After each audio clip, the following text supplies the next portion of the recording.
બનાસકાંઠા જિલ્લાના હિંમતનગર શહેરના RTO circle વિસ્તારમાંથી વિજાપુર રોડ પર રાત્રિ દરમિયાન 3 માસની બાળકીની ઉઠાંતરી કરનાર દંપતીની પોલીસે કરી છે ધરપકડ। માતા પિતાને વાતોમાં ફસાવી મજૂરી કામ અપાવવાના બહાને ધ્યાન ભટકાવી બાળકીની ઉઠાંતરી કરી પોલીસે અમદાવાદ ખાતેથી દંપતીને ઝડપી લીધા છે। હિંમતનગર શહેરમાં વિજાપુર રોડ પર આવેલ આરટીઓ સર્કલ નજીકથી એક 3 માસની બાળકીને ઉઠાંતરી કરવાની ઘટના સામે આવી હતી। રાત્રિના અરસામાં બાઇક પર સવાર થઈ આવેલ એક દંપતીએ શ્રમિક યુવાનને કામ આપવાના બહાને વાતોમાં ફસાવ્યું। યુવાન તેની પત્ની અને સાયકલ લારીમાં 3 બાળકોને સુવડાવી રોડ સાઈડમાં હતા, જે દરમિયાન યુવકે તેમને કામ માટેની પૂછપરછ કરી, જે કામના બદલામાં પૈસા નક્કી કરવાની વાતોમાં ફસાવી રાખી બાળકો પરથી દંપતીનું ધ્યાન ભટકાવ્યું હતું।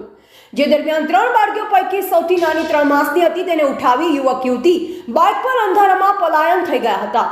બાળકી જ્યાંથી ઉઠાવી તે સાયકલ લારીમાં એક 4-5 વર્ષની અને બીજી 2 વર્ષના આસરાની બાળકીઓ પણ સૂતેલ હતી। આ દરમિયાન માત્ર 2 માસની બાળકીને કપલ ઉઠાવી જતા સ્થાનિક પોલીસે તપાસ શરૂ કરી હતી। હિંમતનગર ડીવાયએસપીની દેખરેખ હેઠળ બાળકીને શોધવા માટે પોલીસની અલગ અલગ ટીમો રચી બાળકીને શોધી નીકાળી સલામત રીતે પરત લાવવામાં આવી।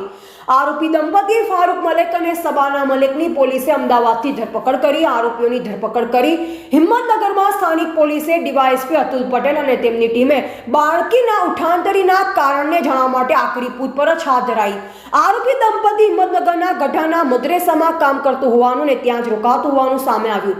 દંપતીની નજરમાં પ્રકાશ ભાભોર અને બાળકી સહિતનો પરિવાર છેલ્લા કેટલાક દિવસથી નજરમાં હતો, જેને લઈ તેઓએ પ્રકાશ બાબુને પોતાની વાતોની જાળમાં ફસાવી બાળકીની ઉઠાંતરી કરી હોવાનું સામે આવ્યું છે। જો કે પ્રાથમિક તપાસમાં આરોપી દંપતીને સંતાન ન હોવાને લઈ આ પગલું ભર્યું હોવાનું સામે આવ્યું છે। એવા રાજકમલસિંહ પરમાર, ભારતીય અસ્મિતા, સાબરકાંઠા।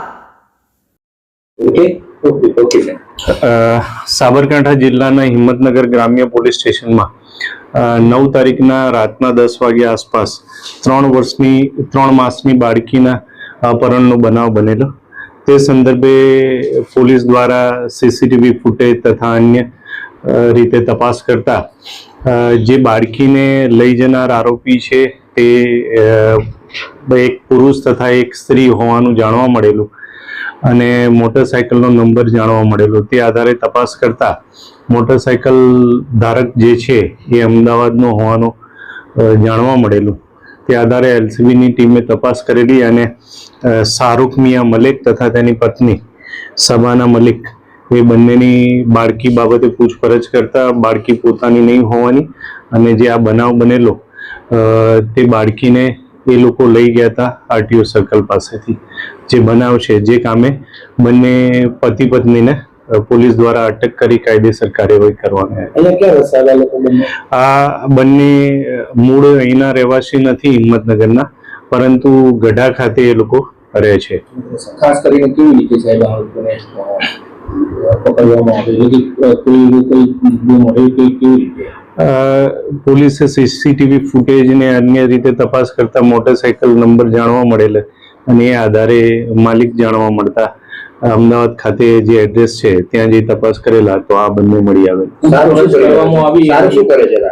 શાહરૂખ ગઢા ખાતે મદ્રેસામાં સ્ત્રી કામ એટલે કે પરચુરણ કામગીરી કરી રહ્યા છે। પૂછપરછ કરવામાં આવતા બાળકીનું અપહરણ કરવાનું મુખ્ય કારણ બાળકી જે આ પતિ પત્ની છે બંને એમને લગ્નનો 3-4 વર્ષ જેટલો સમયગાળો થયેલો છે ને એમને બાળકો નથી, જેથી અહીંયા જે રહેતા હતા અને આરટીઓ સર્કલ પાસે અવારનવાર આવવાનું થતું હતું ત્યારે જે ફરિયાદી છે એ ભંગાર વીણવાનું ને એવું કામ કરતા હતા અને ગરીબ વ્યક્તિ હોવાથી આ લોકોને એવું હતું કે આ બાળકીનો ઉછેર અમે કરી શકીએ ને એ પોતાને બાળક મળી જાય એ એમનું મનમાં વિચાર હતો। ફરિયાદી પાસે કોઈ પૈસાની વાતચીત કરવામાં આવી, બાળકીને વેચાતી લેવામાં આવી હતી?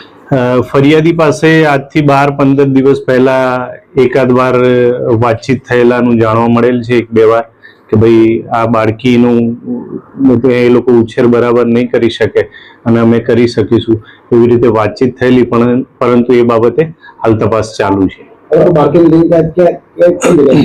બાળકીને લઈને આ લોકો અમદાવાદ ખાતે જ ગયેલા। બાળકીને શાના માટે લઈ જવાના હતા? બાળકી પોતાના બાળકો ન હતા એટલા માટે જ રાખવા માટે જ લઈ ગયેલા।